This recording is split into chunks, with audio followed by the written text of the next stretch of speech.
Debout Congolais, unis par le sang, unis dans l'effort pour l'indépendance.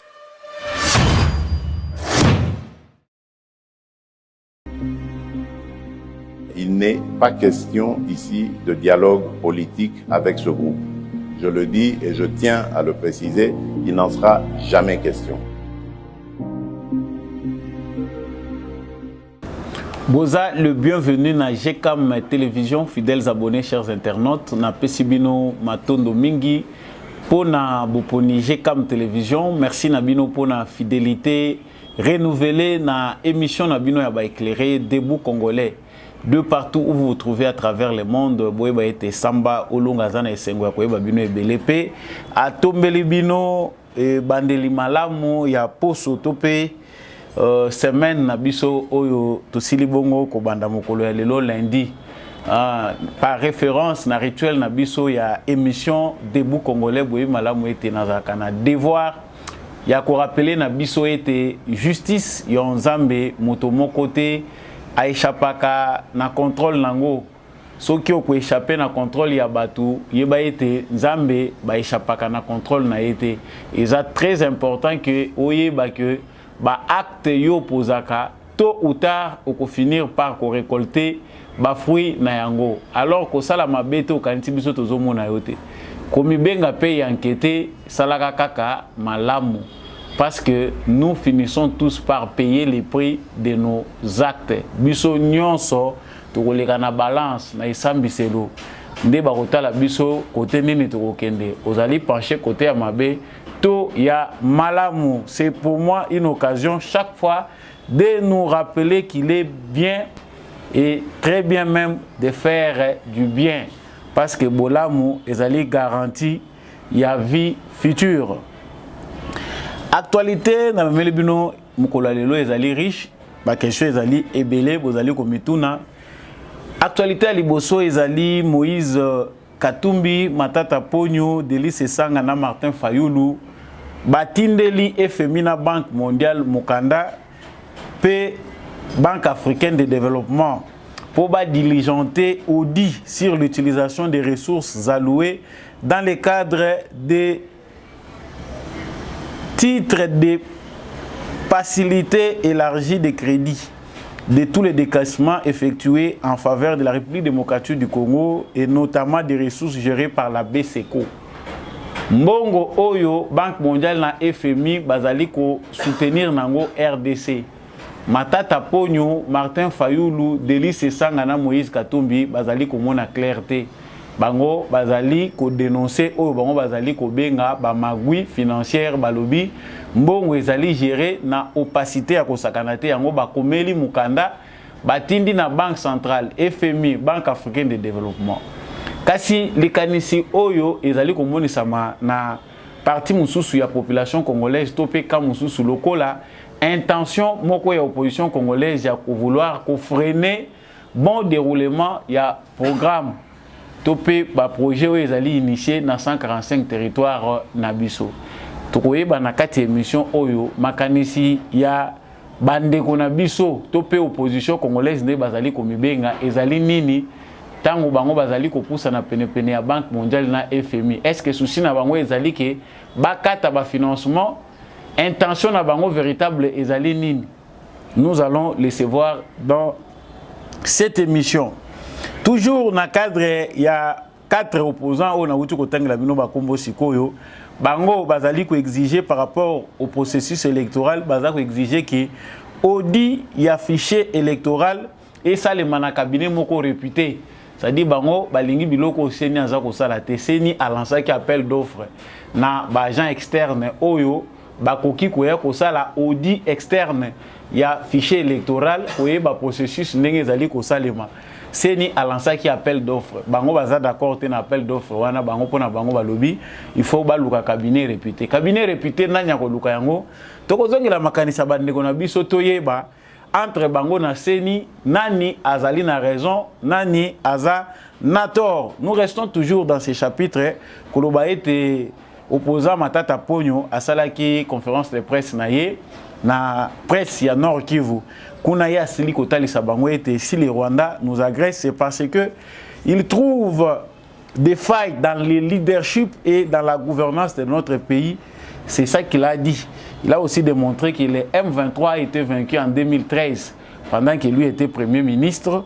Il ne comprend pas pourquoi aujourd'hui Makambo ezali kotambola ndenge elongo banete a critiqué P 11 ministres kabakata na délégation bakei pona kende koluka masango 11 alobi eza soni mingi tango bango ba créaki oyo ezalaki bukanga lonzo idée ezalaki ya koboya humiliation o tozali ko subir lelo azali ko s'expliquer comment bukanga lonzo ekendaki na faille tout en se détachant la responsabilité ezali ya ye ndenge bazali kofunda ye bokoyo kaina kati ya émission oyo sango mususu tokolobela awe ezali force ya SADC et koki kozala déployer entre le 15 et le 20 juin Waneza Maloba et outi na Christophe Lutundu, la ministre des Affaires étrangères, il y a la République démocratique du Congo, à Moniciété, Moussala Oyo et à sa sali force régionale et à la communauté des États de l'Afrique de l'Est et Koki Penate atteindre l'objectif, c'est-à-dire échouer. Yango, moi, la négociation, la préparation, les alliés qui sont dans secrétariat na Oyo ya SADC pour na ndenge nini force wana ya SADC et Koki Koya. Donc, yango atalisi que du 15 au 20 juin, ba Koki kozala déployer na République démocratique du Congo. Motune agoyeba, est-ce que na mois de juin, force ya EAC ba kozala basi ba bimi Congo, est-ce que bazali déjà prêt? Bazali peut déjà informé que RDC azali déjà ko bongisela bango porte ya sortie ou bien ko komela biso lusumi kakatano topé bitumba. Biano toujours na cadre ya émission Oyo. Ya mboto silisa na kolobela lisusu maye Chine azali ko proposer na République démocratique du Congo. Chine a proposé ba avion de combat na ye na RDC a acheté un avion multirôle JF-17 Thunder.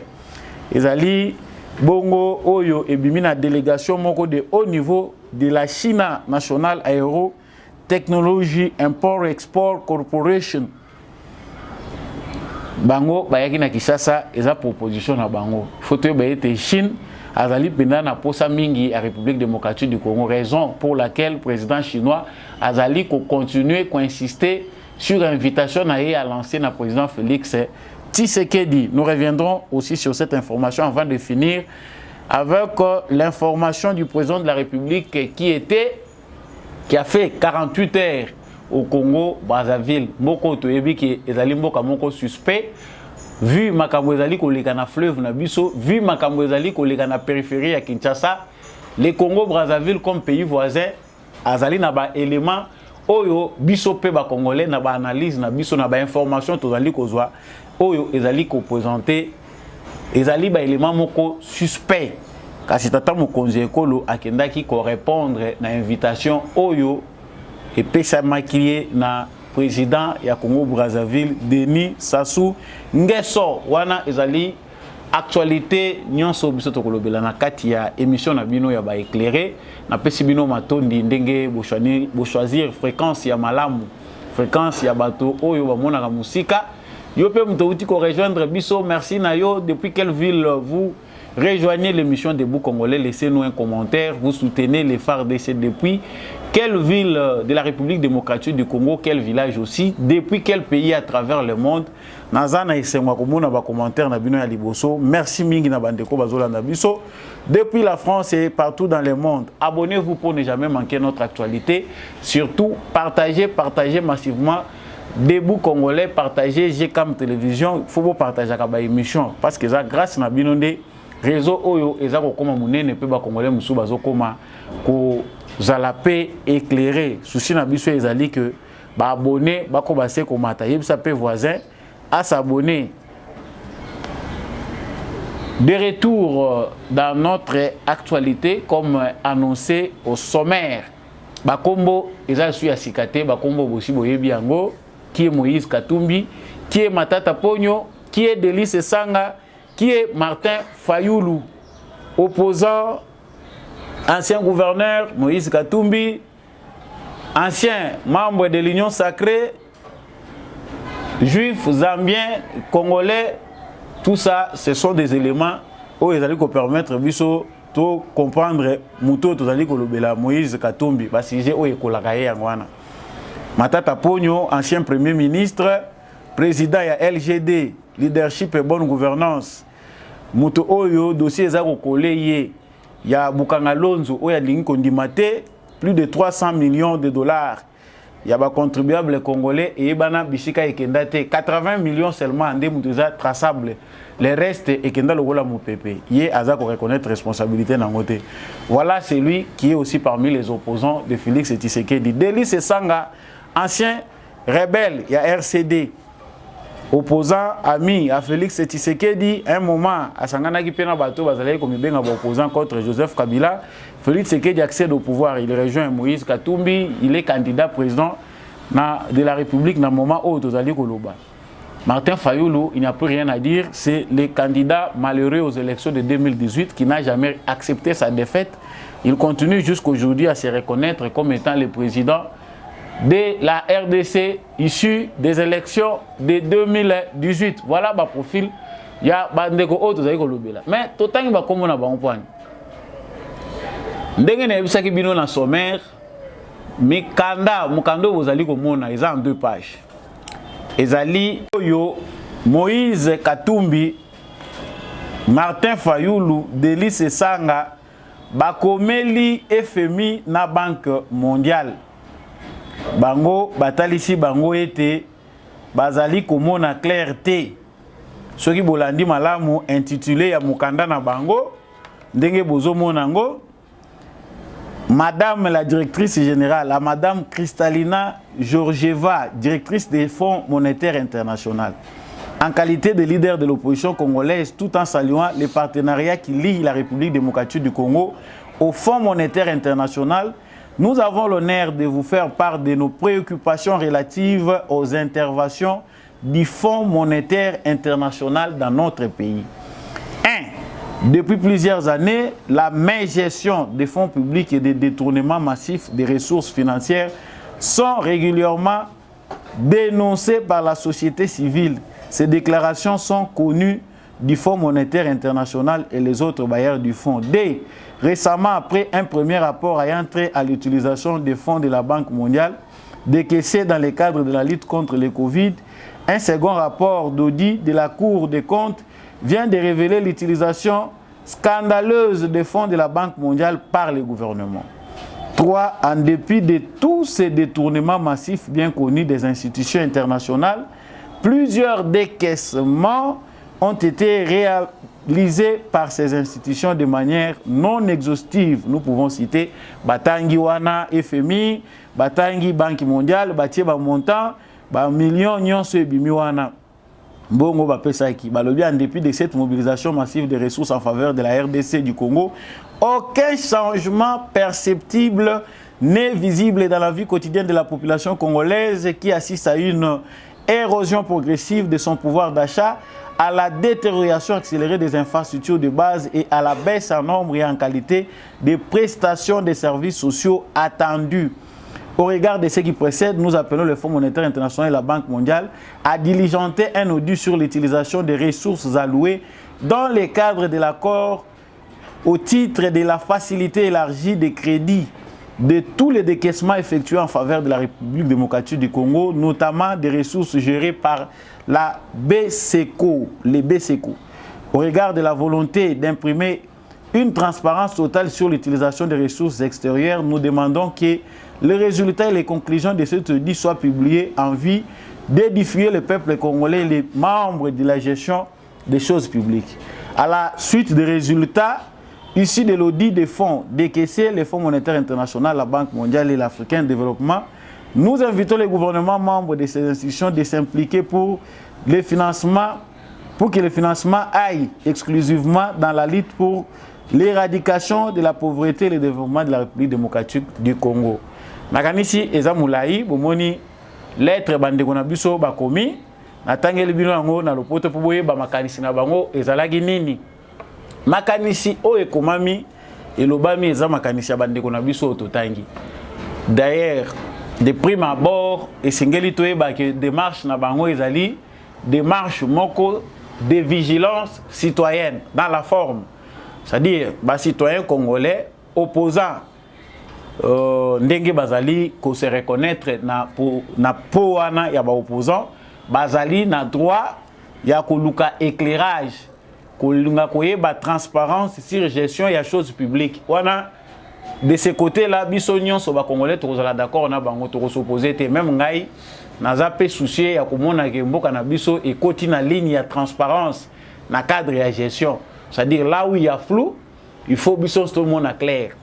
Kasi bandeko na biso batalisi ke ba décaissement nyonso oyo FMI na Banque mondiale bazali kosala mbongo nyonso bango bazali kotindika na RDC ezali na impact moko visible te. Ezali komona na te sur terrain. Tosuka nanu wana.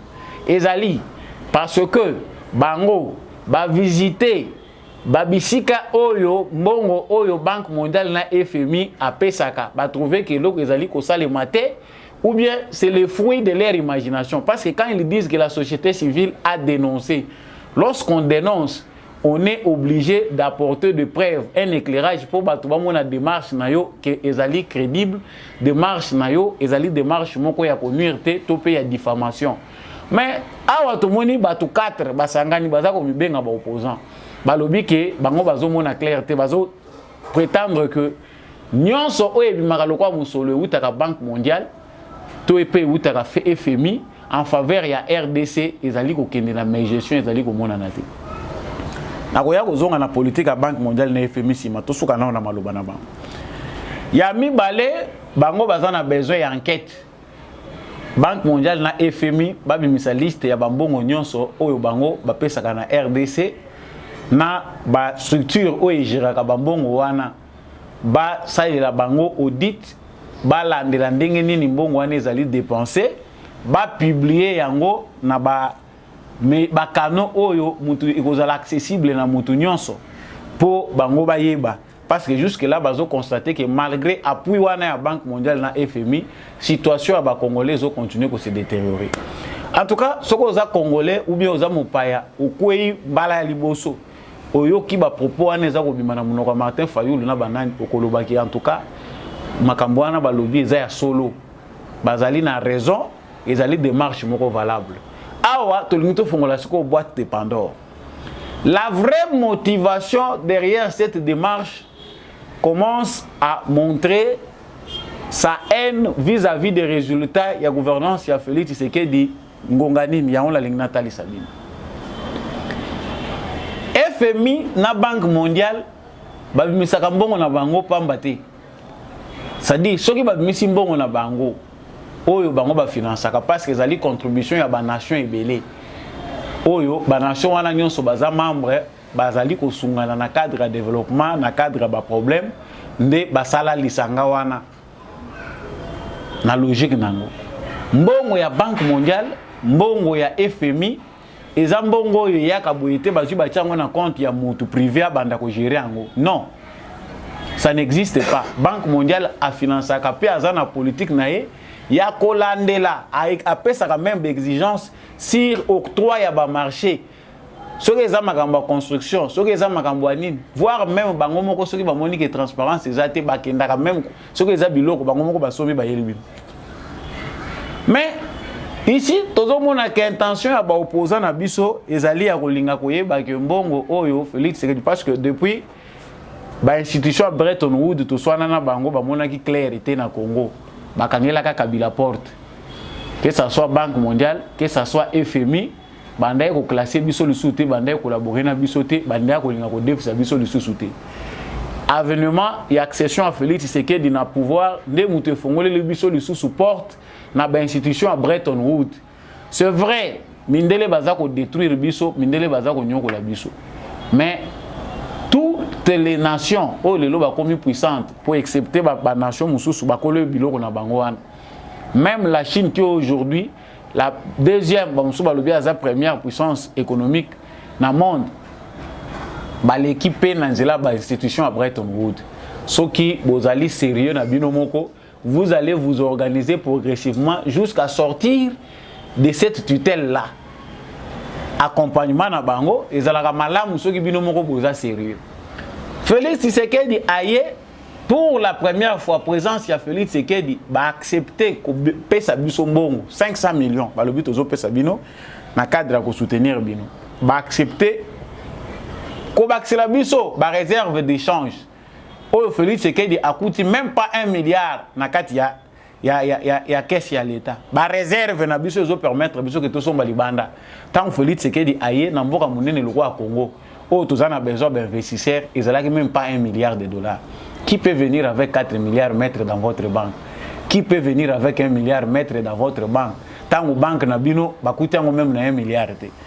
C'est que oh les lots tozali ko vivre peu importe désordre, peu importe problème tozali ko constater ya d'évaluation ya monnaie na biso lié pe na contexte international na handicap et économie na biso. Félix Tshisekedi a fait mieux parce que tous amis côté na ba institution wana ya Bretton Woods. Ba institution oyo matata ponyo na sesanga na Katumbi bake ko funda eza ba institution ezo classé Congo na ba pays oyo croissance économique ezo kende malamu. Parmi les bons élèves, il y a FMI na Banque mondiale tant bazali ko sala banquette na bango bazo trouver que l'économie congolaise marche nango eza malamu.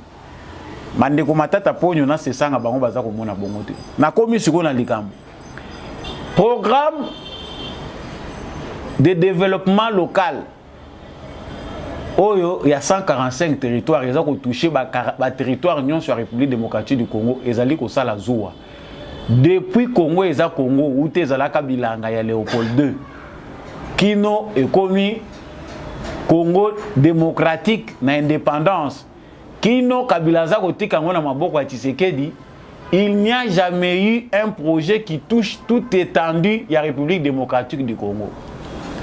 Matata Ponyo, Moïse Katumbi Fayulu na sesanga bavandi batali balobi, comment faire pour arrêter l'élan du programme de 145 territoires, programme de développement à la base locale? Ce qu'il faut faire, ezali ko kende ko ningisa na FMI na Banque mondiale. On comprend que Félix Tshisekedi a de bonnes relations kuneza ko sala que financement ezoya na effort ya mobilisation ba recette de la République démocratique du Congo pour la première fois de l'histoire de la République démocratique du Congo ba école ezali ko pousser le kola ba champignon na ba territoire union sur la République démocratique du Congo. Ozako mona mbongo azako chama kile moni banaye bazako chama kile bayebi bango moko ke si Tshisekedi fait son deuxième mandat catholique akokanga munoko samba kangisa ye yango parce que ba école azako betela tolo ekozala ressources na tinati chaque jour qui passe ici dans des territoires ba école ezako se construire vitesse au Tshisekedi azui à travers programme de développement local il y a 145 territoires ezako sala ke ba bateau bazako mibenga ba opposants va se réunir en conspirateurs de la République pour étouffer cet élan là. Tout ça la nine, tout que ndeko kabola bango. Mais est-ce que ba opposants congolais ndé mutifo ba yebisa Banque mondiale na FMI ke boya ko sala audit. To bango bazo pesa mbongo na bango ndé baza obligé ya ko landela. C'est que on comprend quelque part que la démarche n'est pas celle liée à la transparence, la démarche est celle liée à la nuisance. Il faut nuire à la République. Bah, résultat, oh, biso tozali komona, namboka bakanza, ba moni bâtiment, ya l'État pour nambala liboso. Ezo sepelisa nango se sangate, ezo sepelisa nango katumbite. Franchement, chers frères, j'ai choisi cet élément pour vous montrer comment l'opposition congolaise est une opposition de sabotage. Intention na bango véritable à travers la lettre qu'ils adressent à la FMI, c'est de créer des problèmes entre les Congo et les FMI. Fonds monétaire international, la Banque mondiale, ba chabi solution sous mopanzi sous prétexte que ba détourner. Mais tout le monde qui tout le monde en a quatre y a lettre na bango de preuves, des éléments clairs qui démontrent oh bango bazali ko pesa parce que na kati na bango nyonso soko tuni professeur j'ai fait ceci na sa matata ponyo professeur docteur otuni se sanga kuna ko misuro ba français milai na kati na bango faiblesse ya raisonnement na faiblesse ya classe ezoko kate insuffisance ya langage ezaka na katumbi mais la plupart na kati na bango eza bato ba yebi démarche scientifique ndenge ezalaka. C'est-à-dire tango ozali ko lakisa likambo il faut démontrer en logiquement pour bato bandima ko croire yo. Pour finir ces points, BSECO bango bazali ko senga ba ressources gérées par BSECO, tout ce qui est géré. La démarche n'est pas celle-là congolais to fongola misu. L'opposition est soit pour nous diviser nous Congolais, soit pour saboter les bonnes actions qui peuvent profiter aux Congolais. Na mutema ya mabe ya boyi. Beaucoup servir ba Congolais na ndenge nini. Et na kati ya batu oyo, ces mêmes personnes, ce sont les anciens gestionnaires. Batu oyo bazali ko partager la responsabilité de la destruction du pays pendant 21 ans à AFDEL. Les 4 personnes bazali ko signé pour na kotinda mukanda na FMI na Banque mondiale. C'est-à-dire ba toucher ba partenaire Oyo Congo azana bango, c'est-à-dire Félix Tshisekedi dans sa logique il travaille à bon terme na ba partenaire wana financier. Que ce soit la Banque africaine de développement, que ce soit le FMI, que ce soit la Banque mondiale, bazali jusque là au côté Congo malam. Bino moko boye ba déjà ko tirer ba conclusion et vous saurez les cœurs des opposants oyo peut-être par séduction à maloba. Vous voyez qu'on s'est penché côté à moko lobby qui parce que na yini Tshisekedi.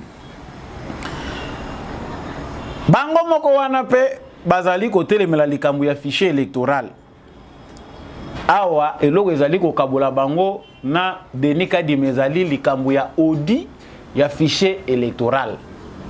Le fichier électoral basala kango audit, basala kango contrôle, ba vérifier pour la crédibilité, pour la transparence. Nani asalango la majorité ndenge toyebika ke COP ezalaka na Congo. Lorsqu'il y a des élections, il y a un groupe d'individus, soit dans la société civile, à travers des églises, catholiques, protestants, soit dans l'opposition qui trouve cela comme une aubaine et qui permet que Bango peut tirer des dividendes. Les crises précédentes, et c'est kotisa culture na mutu, il y a bateau ba mibenga ka société civile, bateau ba zako mibenga église catholique, protestant.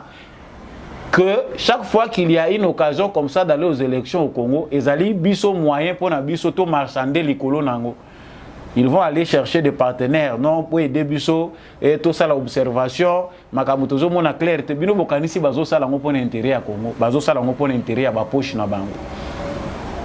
Mais ici, toka ki ba église catholique ba lobby OIF a lobby une semaine et ko kité pour na yé, il faut pas payer plus. La CENI n'est pas prête à prendre les fichiers électoraux de tout un pays.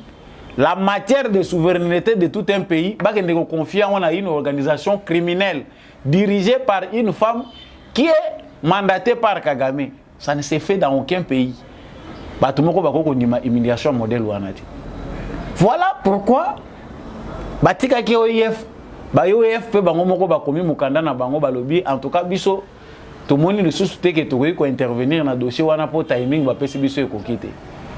To landaki malamu abe Chole, ce qui monseigneur Chole parce que ayoka eza le sous abete.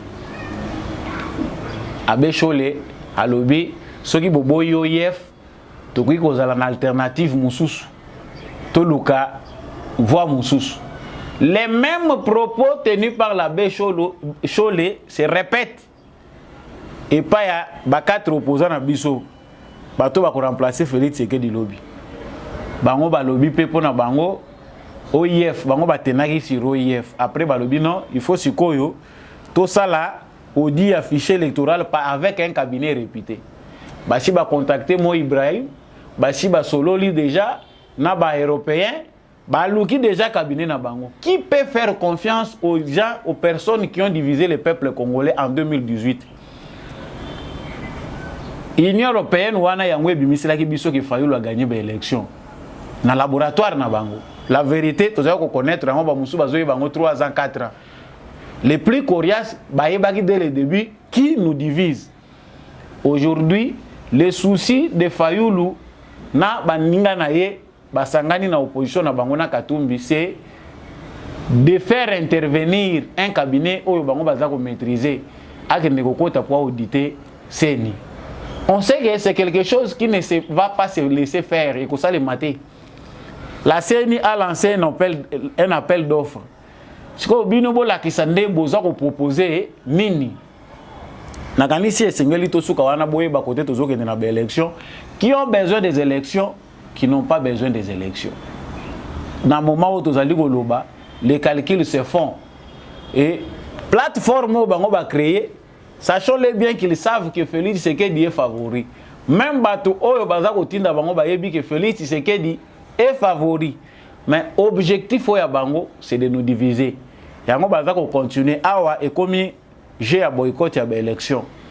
Soit c'est l'insécurité, soit Félix Tshisekedi nous met autour d'une table, on va dialoguer. Basalignon sopona koluka dialogue. Kadi mazala ki nous mette.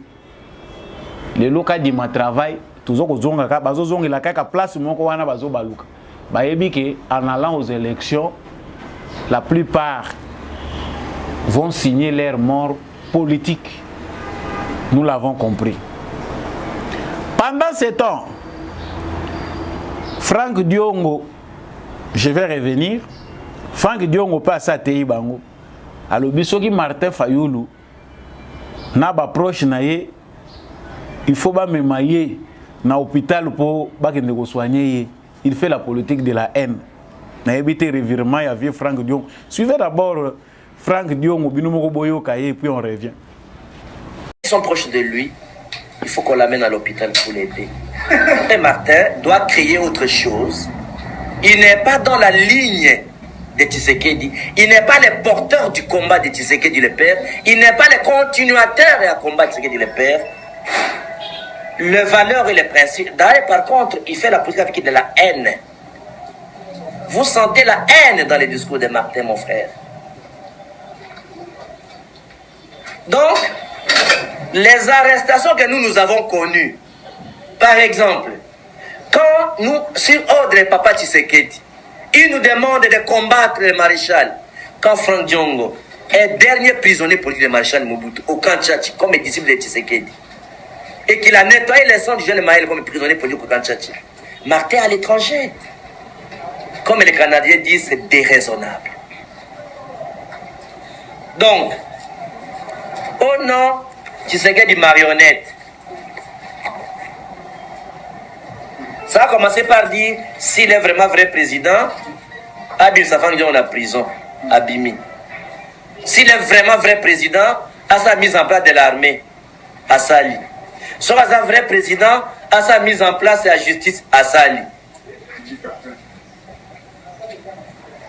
Soit un vrai président, Abim Sedi Kapenkas. Alors maintenant, discours est Sili. Alors, vérité des unes, il ne réclame plus la vérité. Voilà. Nakalisi bolandi malamu Franck Diongo, Moniere, Papa Tshisekedi abimelaki, on ne comprend rien. Nous autres comprendre le sur le côté politique à Congo. Ce qui va yebi sur le lobby na moni, yebo moni bien té. Ce ba lobby o yebi, o lobby na sina yoki na yebi, c'est ko yebi bien té. Franck Diongo, comme les Sanga Bonganga, s'attaque maintenant à cette opposition-là, au bazar qualifié de farce. Franck Diongo a moniqué pour Fayoulou, il y a un problème. Nous aurons tout vu dans notre pays. Matata Pogno a fait une conférence de presse. Azako talisa que Rwanda, ceux qui ont agressé Congo, ils ont parce que Bafaï. Il y a leadership, bamoni ba fa il y a leadership na gouvernance na mboka na biso. Donc en 2013, c'est l'armée congolaise de Moutou et benganaki M23 p batunyo so bamonaki comment M23 ezonga ki pa na bango na Rwanda. Mais qu'est-ce qui a fait que M23 ezonga ezali gouvernance ya malamu te na leadership. Je vous propose de les suivre pour quelques minutes et puis nous revenons. On le sait, c'est une agression larvée. Et j'ai été parmi ceux qui, alors que j'étais au gouvernement, j'ai dénoncé l'agression rwandaise parce que, rappelez-vous, le M23 ne date pas d'aujourd'hui. Je venais à peine d'être nommé Premier ministre en avril 2012 que le M23 tentant de me fragiliser. Et j'ai dénoncé l'agression rwandaise larvée dans un mouvement M23. Qui ne le sait pas? les rapports des Nations Unies l'a dénoncé. Mais qui a eu le courage de la communauté internationale? Qui a eu le courage de la communauté africaine de dénoncer ce qui a été dénoncé par un rapport d'experts des Nations Unies? Nous ne pouvons pas nous fatiguer, nous qui sommes Congolais, de les dénoncer. Nous devons les dénoncer comme je l'ai fait en 2012 quand les gens avaient peur. Mais je l'ai fait. Ici même à Goma. J'étais venu ici à Goma en mai 2012. Je suis allé jusqu'à Bunagana, jusqu'à Runyoni, jusqu'à Djanzi. Nous devons dénoncer ça. Nous ne pouvons pas nous fatiguer. Ce sont nos frères et sœurs. Mais nous ne pouvons pas aussi, et ça c'est très important, chers frères, chères sœurs, journalistes, chers membres du LGD, du Nord Kivu et du Sud Kivu, nous ne pouvons pas manquer de dénoncer les déficits chroniques de leadership et de gouvernance dans le chef du gouvernement congolais. Parce que si les pays étrangers, si un pays étranger essaye de nous agresser, c'est parce qu'il trouve des failles aussi dans le leadership et dans la gouvernance de notre pays. En 2012, j'étais Premier ministre sous le leadership d'un président de la République, Joseph Kabila Kabamba. Je suis allé jusqu'à Bunagana, jusqu'à Runyoni, jusqu'à Djanzi. J'ai parlé avec les militaires. Nous avons pris en charge leurs desiderata en termes de gouvernance et de leadership. Une année après, nous avons chassé ces gens et ils sont rentrés chez eux. Et vous savez, c'est où? Ils sont rentrés chez eux. Et je suis arrivé sur la colline de Runyoni et on m'a montré la route par laquelle ils sont rentrés chez eux. Pourquoi ils sont rentrés encore aujourd'hui? Problème de leadership et de gouvernance. Donc, autant nous dénonçons l'agression, autant nous devons aussi dénoncer le déficit de leadership et de gouvernance. C'est très important, chers amis. Voilà. Mais, Batu bazali kotuna na matata ponyo.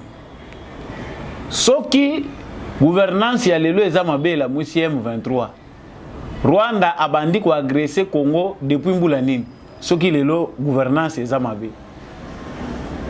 Le M23 est apparu tango Matata Ponyo aza premier ministre. M23 ebimi.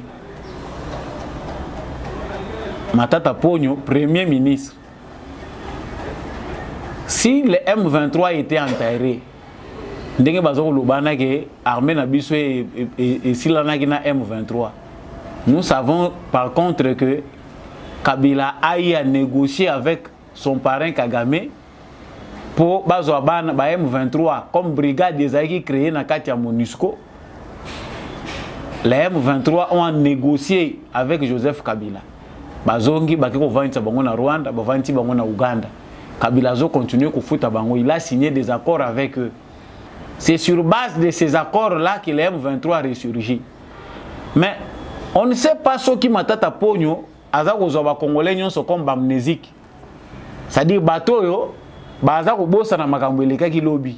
Je ne sais pas si Matata Ponyo en face de lui azako mona né aza devant un auditoire ya bato moko bazo comprendre le côté, on ne sait pas. Mais les Congolais sérieux tant aux mona na kati ya saluana bat Congolais bavandi Matata Ponyo en train de débiter des mensonges. On comprend qui est Congolais. Parce que ceux qui a boeza na barab na limite ya ko sala discours wana pendant 1 heure ou bien 30 minutes, même 15 minutes. Sapato babambaka Sarkozy linga ki ezala yepi balinga babamba. Il ne s'arrête pas là. Il ne s'arrête pas là. Alobi eza ko sala soni. Makambo masangu. Toujours continuer ko lela masangu. Tango bango ba créer ki bukanga lonzo ezalaki pona ko silisa makambo wana. Qu'est-ce qu'il faut faire? Je ne sais pas vidéo bolandaki liboso mais je voulais suivre oya makambo masangu pour tozonga na nous comprendre comment il y a certaines personnes qui confondent la politique au théâtre. Suivez d'abord Matata Ponyo dans le cadre de Massango et puis on revient. Avec 11 personnes, y compris un vice-premier ministre, pour aller s'enquérir des prix de farine en Afrique du Sud. Pourquoi vous imaginez ça? 11 ministres, y compris un vice-premier ministre. Top Congo n'a jamais dénoncé ça. Mais ce sont les Sud-Africains qui se sont posé la question, ils disent, mais comment dans un pays on peut avoir 11 personnes se déplacer? Mais c'est incroyable. 11 ministres. Merci pour la correction. Cher ami Jonathan, quand on a créé Bukangalonzo, c'était justement pour permettre à ce pays de ne plus vivre des types d'humiliation. C'est une humiliation. Quand vous allez en Zambie, mais ce sont des Africains comme vous et moi, ce ne sont pas des Blancs. Quand vous allez en Afrique du Sud, mais ce sont aussi des Africains comme vous et moi. Comment vous allez continuer à vous plaindre du maïs? Ce n'est même pas des ordinateurs, du maïs. Cher ami Nicolas, du maïs. Qui ne demande qu'à planter les graines, d'attendre la pluie et de récolter. 62 ans après l'indépendance. Chers amis, ayons quand même la honte de nous poser certaines questions. Voilà pourquoi nous avons monté Bukangalonzo. Un projet ambitieux, mais combattu par les Congolais. Pour dire, quand Matata s'engage dans un dossier, ça réussit toujours. Congo-Ouest, il a réussi. Transco, il a réussi. Bâtiment intelligent, il a réussi. Esprit de village. Non, s'il entre, il va réussir. Mais quel était l'importance de ce projet? C'est de permettre effectivement aux Congolais d'assurer une indépendance alimentaire. Mais, chers amis de la presse, les politiciens congolais ont été corrompus par des étrangers qui importent les produits alimentaires pour dire ce projet ne peut pas réussir. Et ils ont dit, nous allons tout faire pour que ce projet échoue et qu'on dise que c'est Matata qui a volé l'argent. Cher ami Jonathan, j'ai conseillé 3 présidents de la République depuis que j'ai quitté mes fonctions. Et tous ces présidents sont conscients que je suis un homme honnête. Et je peux vous dire que je n'ai pas volé $1. Je suis rentré dans ce pays, Jonathan. Top Congo ne l'a jamais dit. Où est-ce que vous avez déjà vu quelqu'un qui a détourné $250 millions, il est à l'étranger et il rentre dans son pays? Où est-ce que vous l'avez? Et je peux vous dire, le président de la République a déclaré, je sais que Matata n'a pas volé. Mais la seule infraction, c'est une infraction politique. Quel est le jour où Congo Top Congo a dénoncé ça? Cher ami, l'entreprise sud-africaine qui a géré Bukangalonzo, suivez ça de près, a accordé une interview choc à un journaliste de l'Union Sacrée. Il lui a dit, c'est nous qui avons reçu tout l'argent de Bukangalonzo et on n'a jamais remis $1 à M. Matata. Que nous n'avons vu que 2 fois, les jours de la signature du contrat et les jours de lancement des travaux à Bukangalonzo. L'interview existe. Comme vous êtes de l'Union Sacrée, vous pouvez la...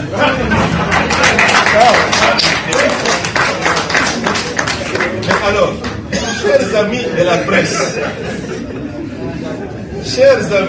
de la presse, Matata Ponyo qui est poursuivi pour na Bukangalonzo, dossier à Bukangalonzo. Azo lingate ko rendre ba compte na justice. Ye justice na ye ezandenga zo sala conférence de presse wana ndenga lobby. C'est-à-dire ba ministre 11 ba keika kapona okende ko négocier masango. C'est du théâtre. Nyonso eko salema na politique soki batindi ba ministre ba lobola makamususu nyonso ba koya ko étaler en espace public.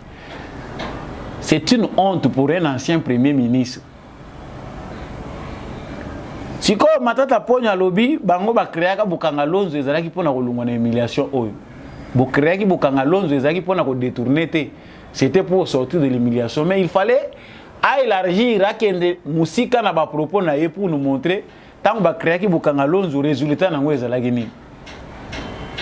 Le résultat c'est que Bukangalonzo qu'ils ont créé aujourd'hui Personne ne veut être responsable de la débâcle du projet Bukangalonzo. Bah millions de dollars oui Matata Ponyo s'est fait innocent. C'est-à-dire Aza associé ni de près ni de loin. Mais il a le courage de dire que nous avons créé. C'est que yo tang bo créer gawana yo zaki na responsabilité ti. Tant bazo tuna Matata Ponyo problème ya Bukangalonzo Matata dit ça ne le concerne pas, il y avait un coordonnateur. Yé abandaye kotala makambo wana te makambo bandaye kosali makana ba coordonnateur wana. Il se dissocie. Mais ici, il affirme clairement que Bakreaki, pour la Congo, na humiliation, qui est devenu Bukangalonzo aujourd'hui.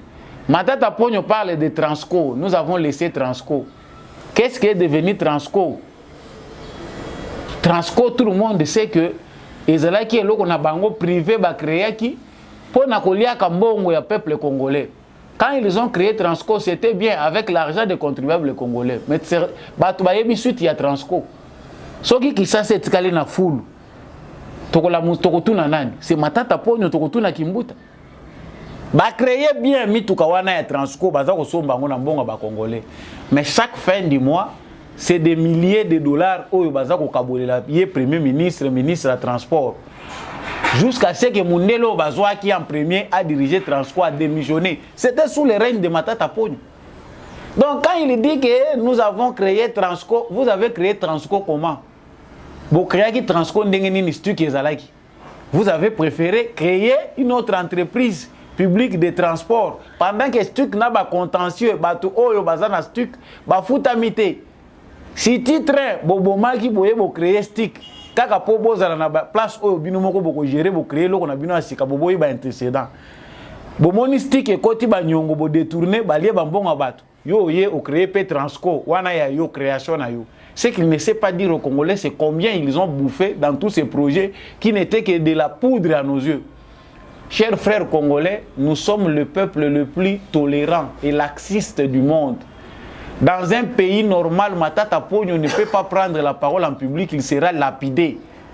Et il a le courage de critiquer les autres. À lobby, ils ont sonné 11 minutes. Si Bukangalonzo pouvait exister, parce que c'est l'argent des Congolais, Bissot les autres, nous avons Massango ailleurs. À lobby, c'est facile. Massango et Zaka Soki au Sali Libulo, yo Zalaki na pouvoir. Comme Premier ministre, Botimo Laki Botier Boloni. Banzela nini botika ki ya dessert agricole tango za koloba balona masango loni ebimi. Voyez comment les gens se moquent des Congolais. Et puis Matata Ponyo oublie que groupe oya za ko appartenir ezali ka moko ya be étranger. Chers frères congolais, ba vérité ko banda ko bima cru. Moïse Katumbi, les grands contentieux qu'il a avec les Congolais, les contentieux pour lesquels il va dépenser beaucoup d'argent. C'est Ezali Lokowana ya nationalité. Il doit chercher des gens qui les ressemblent. Est-ce que Matata Ponyo aujourd'hui, qui s'assimile pe na Katumbi, peut-il nous dire si Linda Boululu avait raison ou pas? Parce que Linda Boululu l'a affirmé, tout ce qu'il y a une version claire ya Matata Ponyo. Te balak sabi soka ndako moko bacha ba soki ampai na université ya Matata Ponyo. Wa lo bakatonga na contribution. Que talanda kwa vandaka yango wana eza place na ya botamaka. Lunda Boululu a dit haut et fort, Matata Ponyo, je l'ai reçu parmi les diplomates rwandais. Qu'est-ce qui s'est passé? Nini et les kaki. Donc mboko biso to continuer kozalaka ba musique to kangaka munoko atandenge ba lobi wana to kobanda ko lobaka lisusu te. Vous avez le droit de nous injurier même après nous avoir surexploité. Ça fait très mal. Donc même schéma wana za ba schéma et comme ici ba Rubero ba congolais. Quand ça chauffe au Congo, Rubero a un passeport rwandais. Abanda kala zotambola na passeport rwandais. Ti akena ba Lubumbashi passeport rwandais. Les passeports zaïrois, passeport rwandais, double passeport. Bango nanu mukili usage ya double nationalité et comme ki nanu courante bango déjà bazaki nango. Chers frères congolais, ça doit nous révolter. Oyo azako bima po asenga ba compte. Comment avec ça vous allez battre Félix Tshisekedi? Hein? Na ba cacher modèle oyo boko kende ko battre Félix Tshisekedi ndenge nini? Bolo Bagetoza capable, Félix Tshisekedi a détruit le pays. Il a détruit vos poches. Il a détruit vos mauvais projets. Il n'a pas détruit le Congo. Si le Congo est aujourd'hui difficile à relever, ce qui m'a quand on a Congo est comme il passe pour la côté, qui sont responsables? L'élection est facilité. C'est que nous devons savoir. Les Congolais que nous voyons, le sentiment na bango est imprévisible. Mais quand ça va déborder, tu es habité, tu es déjà qu'avançons. La force de la SADC pourra être déployée entre le 15 et le 20 juin. Wana ezali ba propos ya Christophe Lutundula. Soué ya ba Congolais nyonso, soué ya bato balobaki yango wana eza na kati ya kokokisama. Christophe Lutundula finit par dire en des termes crus que mission ya EAC est un échec. Force yaki na RDC avec pour objectif ya kobengana ko éradiquer mouvement terroriste bakoki na bango angote. Tozali ko recourir siko na SADC si tout va bien du 15 entre les 15 et les 20 force à SADC et kokitana mabele à Congo avec pour objectif un mandat offensif. Makanisi toyoki lisusu. Force régionale yaki na Congo, c'est comme si biso on dirait balali saki biso pongi na se a pongi nde toyokaki makambo. Toyebi malamu ke au départ balobi bien que la force régionale vient en République démocratique du Congo pour na mandat moko offensif. Soki ba mouvement rebelle ba boyi ko se redire, soki M23 boyi ko landa procédure ba ko attaquer bango pour na ko déloger bango de force. Les chefs d'État étaient là. Ba chef d'État nyon sur la région ya EAC Basalaki wana, mais tant que commis la faisabilité, tout a été mis en place pour contourner ce qui avait été dit au départ. Yango to moni na terrain, nyon sotorobaki na banalise na biso finir par kosalema, o le Congolais a bangaki et finir par kosalema. To moni que Kenya azalaka na bisote, to moni que Uganda azana bisote, to moni clairement ba alliés ya Rwanda, nos ennemis ont été mis à découvert. Que tous ces pays-là, ce n'est pas seulement le Rwanda et le Ouganda et l'Ouganda, mais c'est tous ces pays-là voisins, bazali na ba intérêt na bango na est de la République démocratique du Congo. Awa toza ko bengi sa SADC. To ko el suna ba même résultat té. Parce que logiquement, ce que nous devons savoir, c'est que la SADC va en guerre contre le Rwanda. C'est ça la vraie logique. Même ce to ko bango té de manière officielle. Ndenge baza ko loba non te pour baya ko aider l'armée congolaise pour éradiquer le mouvement terroriste. Non. Logiquement, diplomatiquement, les pays membres de la SADC connaissent que s'ils entrent au Congo, les souhaits de l'armée congolaise, c'est de les aider pour éradiquer un mouvement terroriste rebelle rwandais. Eza information oyo ezali ko lobomaka na Afrique te na Congo te monde mobimbe yebi ke M23 eza mouvement rwandais. C'est que soki ba Tanzanien ngoto yebi te sikoyo. Les Tanzaniens sont na fort EAC baza pe koto na SADC. Bango pe bakokota lisusu to bakokota te parce que Kagame pa komi ko duka ye makangu po bazala na problème na RDC malamu. Il faut acha bango nyonso en difficulté na Tshisekedi. C'est pour vous dire que la réalité est makasi, tellement que nous devons compter toujours sur nous-mêmes. La SADC va venir chez nous, mais sachons que ce n'est pas facile. Il y a du travail à faire et nous devons toujours garder notre vigilance, notre mobilisation. Angola, bomoni awe komi tour Angola a désisté à l'obi, malamu na sala na jouer na rôle neutre. Neutralité nanga ezali ke boponaki ngai pona zala na médiation. L'Angola commence à préconiser les dialogues. Pourquoi? Parce que le président angolais trouve que soki na kei na bitumba c'est que tozo bunda contre le Rwanda et il le sait. Non, to solo la na président Kagame, dialogue ezana kacha ko salema, Kinshasa ne reconnaît aucun dialogue. Kinshasa reconnaît que c'est par l'Angola que passe le message qu'on transmet au mouvement rebelle. Mais l'Angola dit qu'il y a des dialogues, un dialogue. Vous comprenez un peu les combats diplomatiques. La France a tout fait pour inculquer son moral na ba président africain au Bazali ba pays au Bazali ko avoisiner Congo. Ba coincé Tshisekedi ba même Tshisekedi na logique il y a dialogue na M23. Aujourd'hui même l'Angola oyo batunyo so bateli mutema balobi fo Angola bunda bitumba. Angola soki ayawa guerre wane ko sila maseke ezate. Biso nde ba congolais toza trop confiant. Angola lobi non. Je préfère un statut de médiateur. C'est ce statut-là qui nous convient. Nous avons causé avec le président Kagame. Face aux intérêts, un risque. Est-ce que nous pouvons prendre tel risque? Et pourquoi? Il faut que les biso peut comprendre. Donc, la SADC va venir certainement. Il y a des agendas cachés, des informations que nous n'allons pas maîtriser. La même vigilance que nous avons mise en place contre la force régionale, nous devons garder la même vigilance, même pour la SADC. Rien n'empêche encore Macron, Moubali et Brigitte, à les sous-songi nakati. La guerre que nous la faisons à l'international. Elle est multidimensionnelle. Et si camion se biso tozo kende toza ko bunda bitumba. Certains prennent ça seulement pour des fables ou bien slogans. Ce n'est pas ça. Partout où la RDC se retrouve, le défi dans l'organisation de la République démocratique du Congo a été le défi est Tshisekedi. Heureusement que la sagesse de Félix Tshisekedi nous évite plusieurs combats parce que c'est imprévisible. Olena bimaka nazalaka trop direct.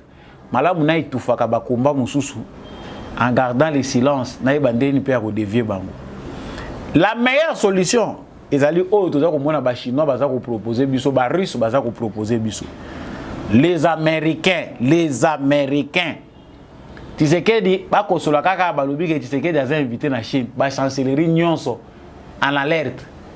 Ba yebi ke bilanga na biso elinge balingi ba ya kokotsa biso lisusu Chine awa. Le voyage en Chine du président Félix Tshisekedi peut bien réveiller l'opinion occidentale. La politique occidentale est quoi changer vis-à-vis na biso. C'est vrai que c'est risqué avec ses partenaires privilégiés. Oyo baza ba premier allié na ye. Bazo mona ke soki Chine apesi Félix Tshisekedi biloko asob. Ta la Chine makamba komi ko sala. Awe komi concurrence.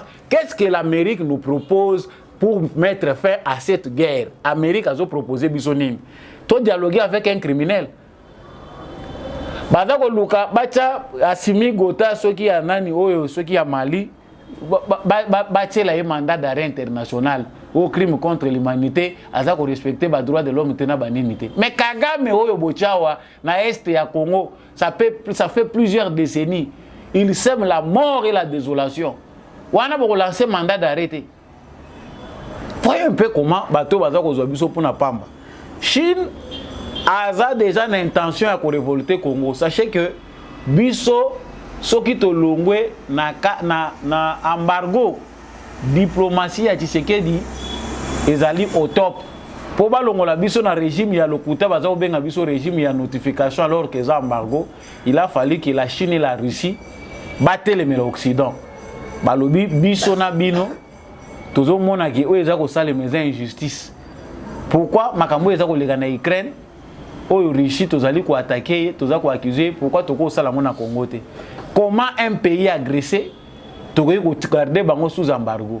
Soki balongola embargo wana te na Conseil de sécurité des Nations Unies.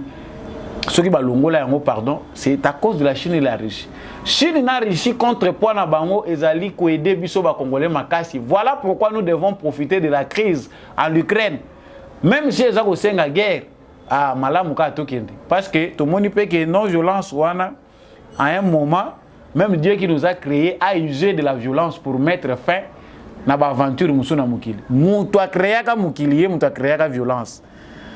Tant mabele kaka na Sodome na Gomorre, asaila ka violence. Tant mabele kaka na mukili, asaila ka violence, abaloli bango na mai. C'est que la violence ne s'est pas créée elle-même.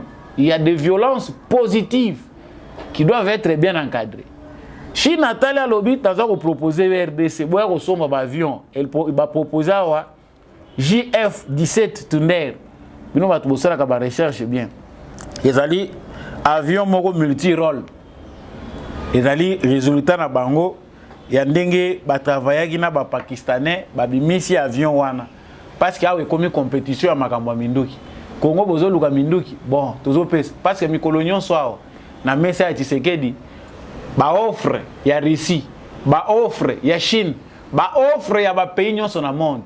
Mais États-Unis o eza dirigé na Pepe Biden aveuglé na Europe na bondoki na bango baso continuer na bango comme biso ondire bazo rêver. Ah, monsieur le président, s'il continue à nous faire attendre, te surprendre bango. C'est pour ça que vous avez prêté serment. C'est vrai que tous allez attendre atterrissage à douceur. Tous allez attendre en gros, bisognon sotolingi que atterrissage est à la violence, mais que ça soit en douceur et que la RDC arrache sa souveraineté pour redevenir un État normal. Il y a des occasions à ne pas manquer. Makambo ezali ko salema entre Ukraine na Russie et même les occidentaux kuna na guerre na bango oyo bango moko ba yebi biloko baza ko welela. C'est l'occasion rêvée pour nous de mettre fin à l'aventure du Rwanda par n'importe quelle forme. L'État qui baza préoccupé kuna boye couloir ezali. China lobi avion wana soki bolingi bosomba batindi na ba délégué na bango ya entreprise na bango ya Minduki. Balobi toza ko proposer bino soki pe bomoni wana pété même OJ10 ezali pe na ba capacité mingi. Donc ces avions là bango baza ko proposer bayebi ke soki boza nango mi balé misato soki mati na celle ya Goma c'est plus que le Sukhoi. Ezali ba avion ya dernière génération pour na bango. Ba offre bazali ko présenter na mokili. Ba américain baza trop fermé. Ce qu'on attend de l'Amérique 5 ans yango tozo kende. Pour nous c'est une déception. To yebite ceux qui présentent ce qui est koyebisa biso nini. Mais ce que nous on entendait de l'Amérique comme étant un partenaire privilégié. Monsieur, madame l'ambassadeur, ce qui est ambassadrice. Yebisa Biden, Pepe Biden, que les Congolais basi balembi bino. Si vous pensez que ils vont continuer à le faire, chaque jour qui passe, un Congolais ouvre l'œil. Chaque jour qui passe, un bébé Congolais ouvre l'œil. Monsieur Aba Congolais, chaque jour, ils ont fait un Tokozala Kaba éternel esclave. Voilà pour ce qu'offre la Chine. Nakanisi que les Amutouya, token de partout. Tout le monde a dit ministre de la Défense Bemba a Keiti en Indonésie. Papa, ce que les Amutouya ont créé armes nucléaires. Nakanisi pour que ce pays soit sécurisé et aussi un engagement macasse. S'il faut militariser le Congo, il faut le faire. Parce que, malgré la richesse d'ici 2030, il y aura d'autres guerres. Si nous ne mettons pas fin aux guerres que nous avons, on aura d'autres guerres. Parce que bakolanda wa guerre wana. Guerre ezana est à Congo. Certains pays africains et européens baye bayango que et qu'on la déplacer pour ba memango quelque part. Le vendeur d'armes. Bato va créer un conflit. Bayebi business na bango basala kango likolo makila bato. Ils veulent déplacer ce qui se passe à l'est du Congo pour un autre coin. Parce que le business est juté, ceux qui pillent les minéraux pillent, ceux qui vendent les armes vendent. La guerre est un business pour les Occidentaux. Bazako bunda le soute pour se défendre, il bazako bunda parce que comme culture, ils allaient entreprises, il y a guerre, ils inventent des guerres. Biso il faut apprendre à se protéger. Bana na biso ya maternelle soki banda ko lakisa bango déjà composition ya mundu. Ils a été que comme ça bateau non proportion ya criminalité na ba culture ya biso na bamboka na biso ezali faible. Parce que la manière dont vous allez gérer pendant les 20 années passées où il y a un régime à Afdel, 21 ans, il y a Afdel. Mais ceux qui sont dans Makila, il y a Barab, mais le Congo est un pays terroriste. Mais ce n'est pas dans notre sang. Mais on doit quand même apprendre à nous protéger, apprendre à nos enfants comment se protéger. La révolution est là.